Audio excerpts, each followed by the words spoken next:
If we took $10 million of social impact, I want to see 100,000 people or 200,000 people impacted by the $10 million that we invest.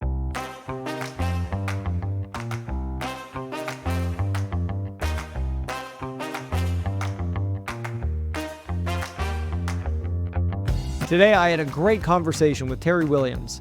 Terry has had a remarkable 40-year career in finance, entrepreneurship, and philanthropy, and now it's all coming together in a global legacy project. Terry's latest venture is Global Trust Funds, a nonprofit donor-advised fund that deploys a unique strategy to make an impact while generating investor returns. Now, Terry's successful career embodies the word global. He's traveled to more than 60 countries, forging diplomatic and advisory relationships with heads of state, central bank governors, sovereign wealth funds, family offices, and some of the world's most prominent corporate businesses. Terry, in a testament to his leadership and humility, brought their national president, Cynthia Pacheco, to further elaborate on the great work they're doing at Global Trust. As you'll see, Terry is always looking for ways to elevate others. He's a man of faith, and he carries the spirit of his faith in everything he does. Welcome to my conversation with Terry Williams. Terry is just such a joy to work with. He always has a smile on his face, and telling you, the charisma of this gentleman, he can make friends with absolutely everybody in the room. That's right. You There is know, a certain magic with Terry, isn't there? I just know what the hors d'oeuvres are. So hang around by the hors d'oeuvres. People come over there to talk to you, and it's such a pleasure just to say, so what are you up to? And then the person, they open up and say, I'm the CEO of this or that. So I get a chance to do that around the world today. And next thing I ask them, what's your big dream? And they always go, that's a different kind of question to be asked in a corporate environment. And I said, yeah, what is your big dream? And then I asked, what can I pray for? And so I can be talking to a president of a nation or prime minister, and I'll say, what can I pray for you on? And they go, they actually take off the onion peels. I think that's where I am today. Is my assignment around the world is to work with those presidents and prime ministers and help move the initiatives forward. So there's a lot of multi-trillion dollar conversations that I'm involved in today. But really, when I'm speaking around the world, what's most important is the bottom 4 billion people on earth that we can make a significant difference in through social impact investment. Now, Terry, you've met some incredible people and you've made some phenomenal relationships around the world. Is there any relationship that's left a particular impact on you? Recently, they moved the World Economic Forum to Riyadh last month, and I was privileged to go. So I walk into a room where the executive chairman of Citi is there. You have all these presidents and prime ministers and central banks. And on the last day of the 3-day conference in Riyadh, Saudi Arabia, it was about, so in one room, we're talking about $1 trillion being placed by JP Morgan Chase. And then I'm talking to the Chinese wealth fund, the seven largest family in China that want to joint venture with us on our private equity side. And then this guy on the last day walks up to me, he goes, can I have a word with you? And I said, yeah, sure. What's up? He goes, I believe that I'm here to meet you and to have you pray for me. And I had a chance to pray for him. So after all these very high level meetings, I had a chance right there in the Ritz-Carlton in Riyadh, Saudi Arabia, to pray for him. He says, you made the difference. And so that's what my whole role and legacy of my life is today, is to make a significant difference in the lives of people, hundreds of millions of people, not just a few people. So yeah, how do we make a difference? So you've made all these relationships over the years, and you've had an incredible career so far. How did you start making this kind of level of relationships with people all over the world, with people in these esteemed positions? Yeah. Early in my career, when I was with Lehman Brothers, it was all about the parable of the talents. So the 5, and 10 talents. And during that time, it was like, you're working with accredited investors, you're on Wall Street. It was my dream to get on Wall Street. What they didn't tell me was 90 hours a week and bad coffee.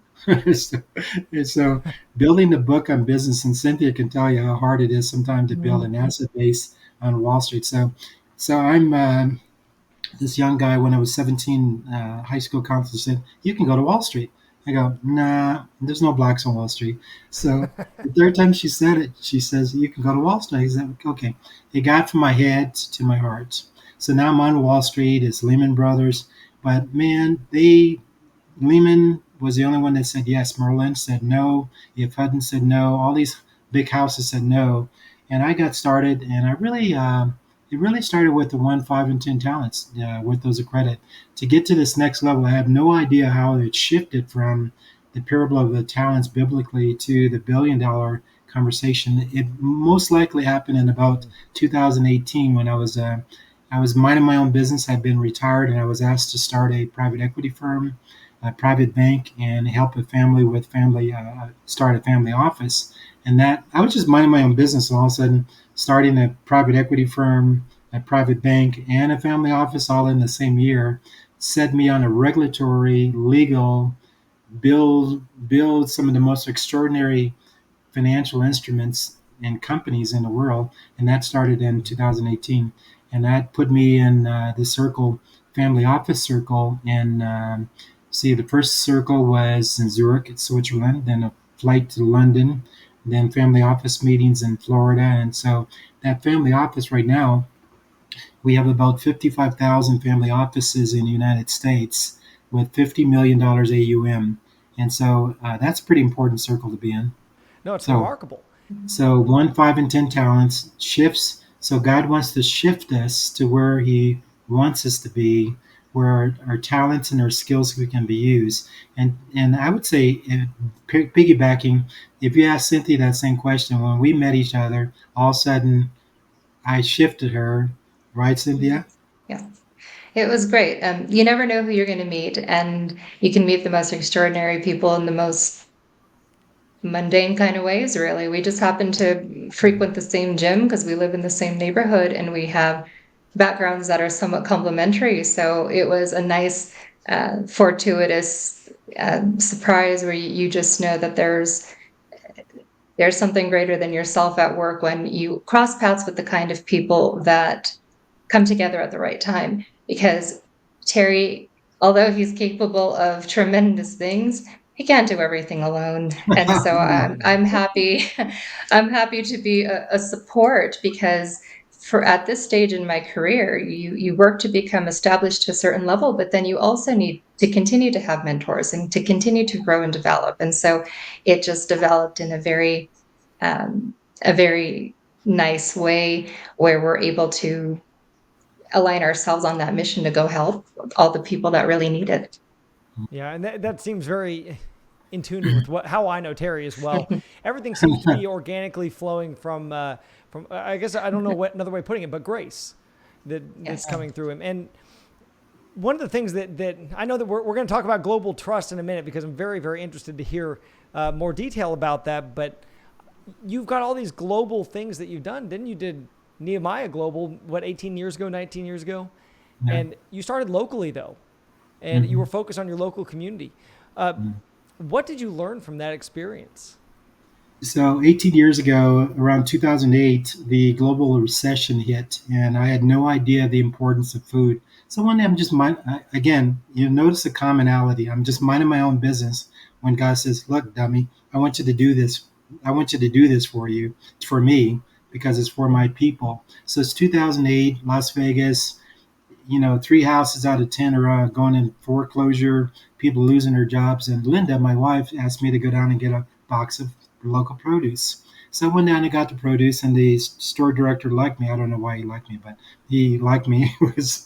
He says, "Okay, here's his box of produce. What are you going to do tomorrow?" So I took the first box home, and I'm living in a pretty high end community where parking sideways on the street like a garage sale does not fly in this neighborhood. So I'm doing this food bank in my garage, and people are coming over, parking on the side like crazy, right? And so they didn't like that. So I had to form Nehemiah. And next thing you know, we're feeding 10 people first, then 30, then 70. Then exponential growth occurs, 300 people per day, 7 days a week. And all of a sudden, we moved to Colorado and had to start all over again. And so 13 years ago, when we moved here, I went to a farmer's market, and this farmers market here, and they said, "Yeah, come back after the 1 o'clock." And they gave me 3 boxes of tomatoes. And then next week they gave me 8 boxes of tomatoes, and I got really excited about Colorado grown tomatoes, right? Probably from Mexico, but nevertheless, that's how we got started. So it went all the way up to 600,000 people per year feeding through 33 food banks or pantries that we supported. And it was just an honor, but really the blessing for me is to go to the various food banks or pantries and walk in the line. They have no idea who I am as a Joseph. And as I walk in line, I talk to the people, and I noticed they had like alcoholism, drug abuse, mental health. All this was in line. Then they started going into the lines, and I just noticed the things that I was presenting or providing as a Joseph, biblical Joseph, 7 years of plenty, 7 years of hardship. Well, we just went through 10 years of the elongated economic boom. And at the same time, we got right up to 2020. We hit it again, where the COVID just knocked people out, and our growth went 35% very, very fast. But again, I love to meet the people that we're actually supporting. And I love to hear the testimonies because that fills my spirit. I bet it does.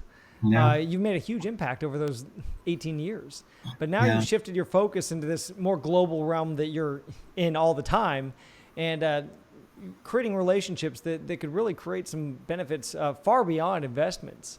And Yeah. so that brings us to global trust funds. And I really Oh, want to hear okay. more about this as a donor advised fund sponsor. Yeah. I mean, obviously, we met Cynthia already as your national president. And but Terry, with your background, your relationships, this whole thing seems like a very natural extension for you. So I don't know, tell us a little bit more about global trust funds, what you have envisioned for it, how these relationships are all playing in, and then maybe a little bit more about what a donor advised fund is and how it can benefit people. Okay, I'll let Cynthia handle the last part if that's okay.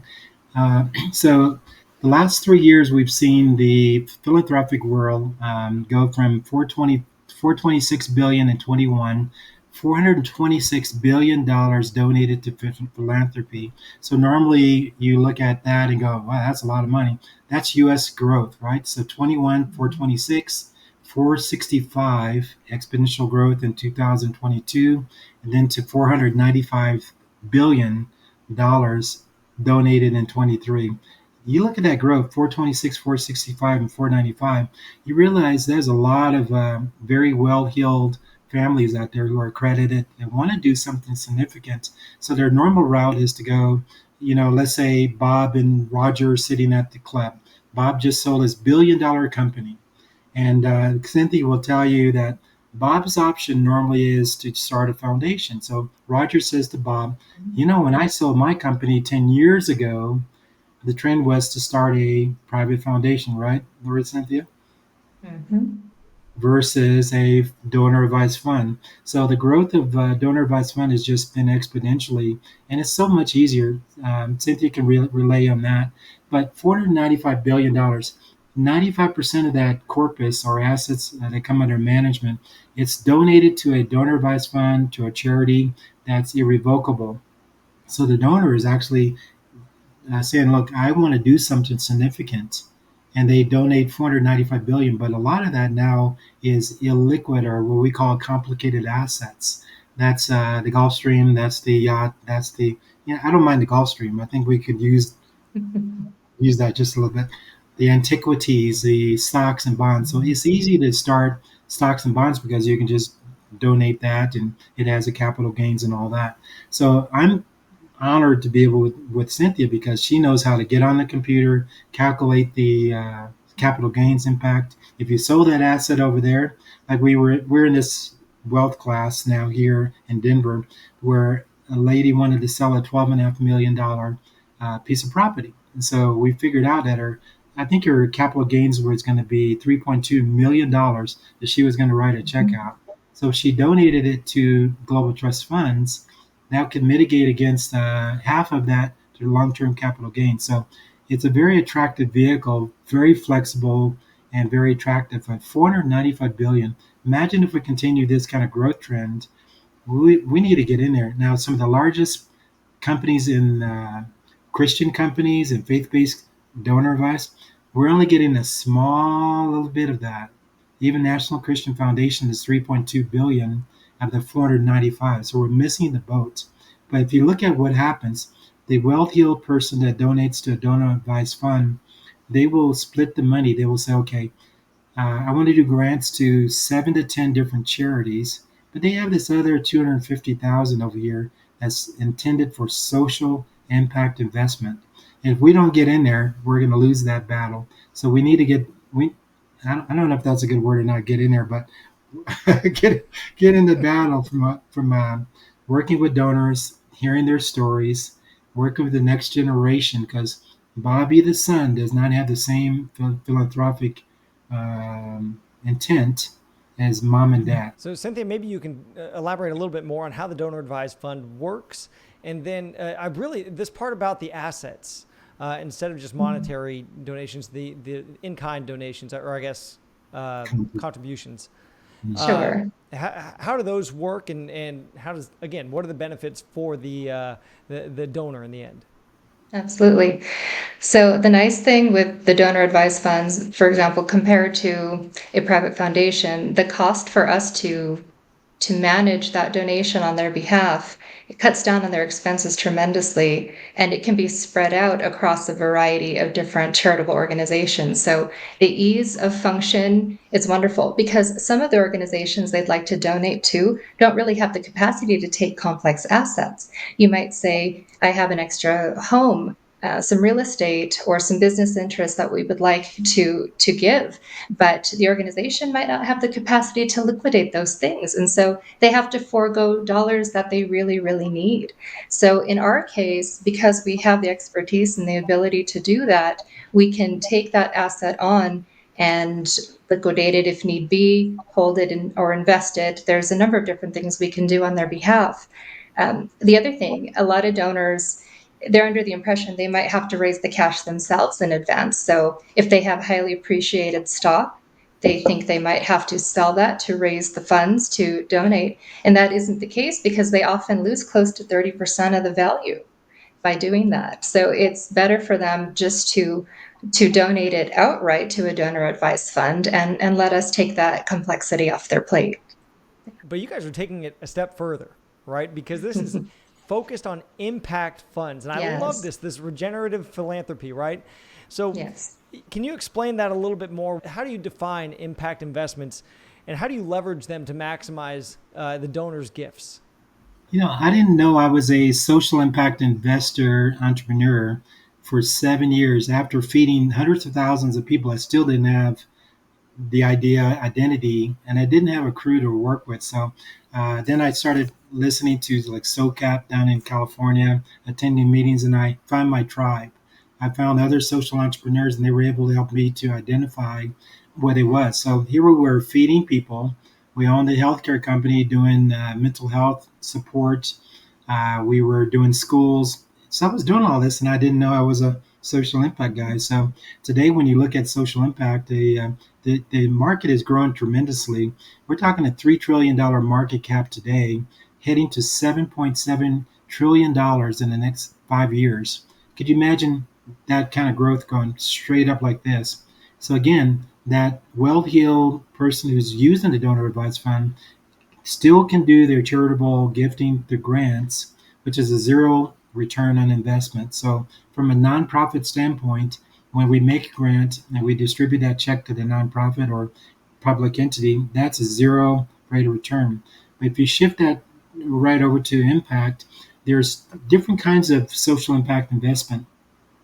A social impact investment cannot really do well unless there's been a venture philanthropy before, because a venture philanthropy allocation normally would say we're willing to lose 30% of corpus or 30% of assets by putting uh, $10,000 or $100,000 out there to a sewer to a company in India that might be just putting up toilets, and that toilet gives Mm-hmm. dignity to a woman who might come to a public toilet, cleanse, and then get in the mirror right after doing her thing and get made up. Think about that: $100,000 going to that, or $100,000 going to a water well, or healthcare. Having a lady walk 10 kilometers with baby, with child on late term, and then die on the side of the road is not a good thing. So 1 million people have died in Ethiopia in the last 44 months, 123,000 due to hunger.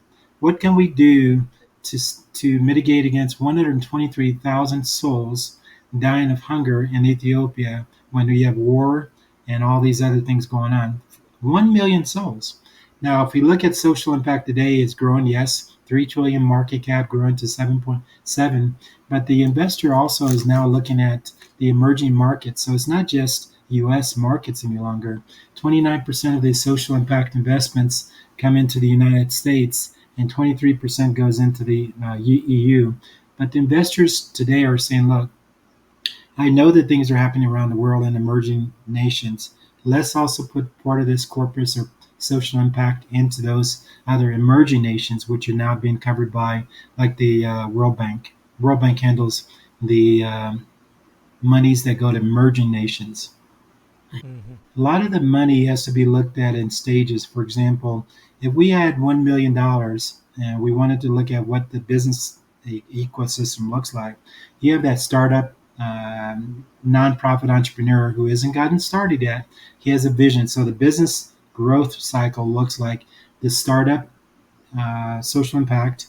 He's got a vision or she's got a vision, maybe a small market in an emerging nation. So that's the startup phase. You might then have another phase where it's venture. You know, you're still pre-revenue as a social impact investment, and you still don't have EBITDA, set up yet. Then all of a sudden you have this other one where it's actually growing. Now you're starting to have a growth stage where that entrepreneur gets seed money from a social impact Hmm. fund, and now they're growing. They have a recognized EBITDA, and now we're starting to see growth. And but really, what's important, Matt, is not just the impact.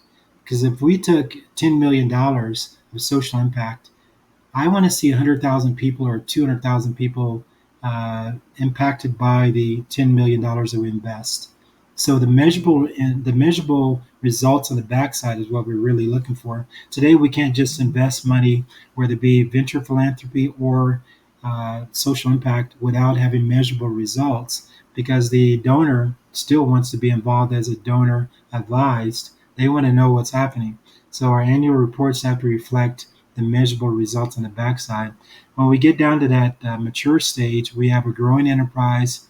It might be starting off in the early stage with one ambulance, then grows to three ambulances in the market, then it grows to 10, then 100. So we want to look for that growth because it's not just 100 ambulances, it's the other factors like how long did it take that person to walk to the hospital before versus getting Hmm. transported on the little dinghy in India versus having a pure ambulance that cuts down the mortality rates, because they could die in a little tutu or throw them in a taxi because there wasn't a system in place to really transport and have medical care along the way.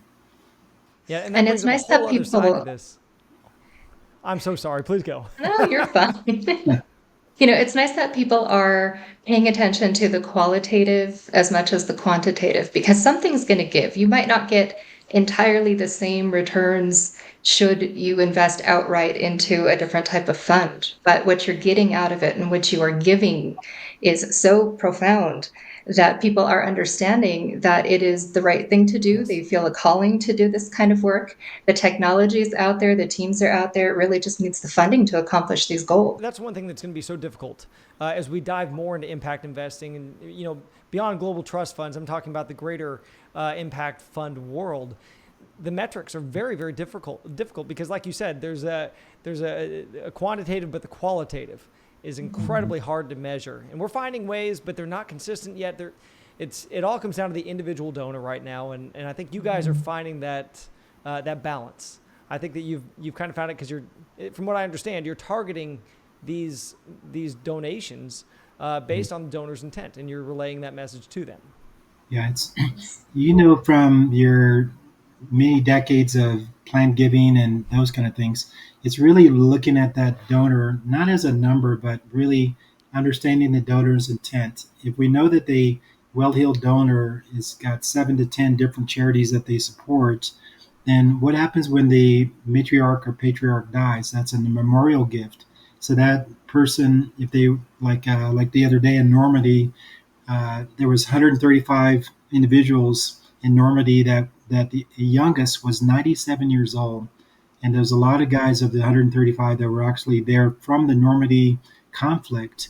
Now that's a memorial gift. So if you don't understand why this corpus or donation is being made, and then what we need to do to bring the significance of it. A person 97 years old was the youngest of the 135. I mean, I salute those guys for because when you look at guys like Iwo Jima, those five guys that climb up the mountain that planted the farm, 19 years old, 19 to 22 years old, and those guys climbed up that mountain, planted a flag with victory, with vigor, with result, resolute. They wanted to. Now today, if we don't teach that next generation the philanthropy and get it in their heart, that's going to be very important. So Cynthia and I have an intent to not only work with corporations, philanthropy, but also work with the next generation of younger XY generation guys and say, "Oh, how do you, is that? Did I say that okay, Cynthia? XY You sure generation." did. And it's wonderful because someone can set up a DAF on behalf of the family. They can name it whatever they want, give it a fun name if they'd like to, but they can involve minors in the way where they can be involved in the discussion because they're not providing anything technical or legal, but their heart and soul is something they can share with us, and we make sure that it gets invested accordingly. So let's say that it's a grandparent that sets up a DAF and involves their grandchildren, and now the funds that they have donated have gone to help a clean water program or something that really impacts a society. Now, this young individual, the grandchild, gets to grow up knowing that their family is doing something good. And over time, they are seeing the results of the investment happen. And if they continue it through proper stewardship, it's a really beautiful connection to continue that type of legacy on both sides. Yeah. Absolutely. It is so And cool to think about a family office or family getting together in Texas around barbecue, and you got the matriarch, patriarch, and then you got the next generation, and they're eating barbecue, and the patriarch says, "Look, Bobby, I'm going to give you $10 million, and I want you to do good. Next year, when we have our next family reunion, you got to come back with an organized plan, business plan, executive summary, and you have to show us that you're taking this $10 million and you're doing good with it. So that illness is on you now. You come back today next year. You notice I said Texas. I get little drool when I start talking about Texas and barbecue. and rightfully so. Yeah. you Yes. got you got the right coleslaw too. So. So, but the idea of a family office meeting or a family getting together and saying, "Look, uh, your charities are not the same charities that we have done. We like to go to the Rotary, like to go to the, the other things that we do. But the younger generation might say, water. I want to do bridges around the world, doctors on the trees and bridges, Mhm. and so we got to understand what those guys want to do. But that next generation is about to receive $74 trillion of wealth transfer is about to happen. $74 trillion. And that's a lot of money coming to the next generation. Well, Terry, Cynthia, thank you so much for joining me today for all you guys are doing at Global Trust Fund, and wish you all the best. Let's take $1 billion and make good, make the world a better place. I'm all in. Let's make it happen.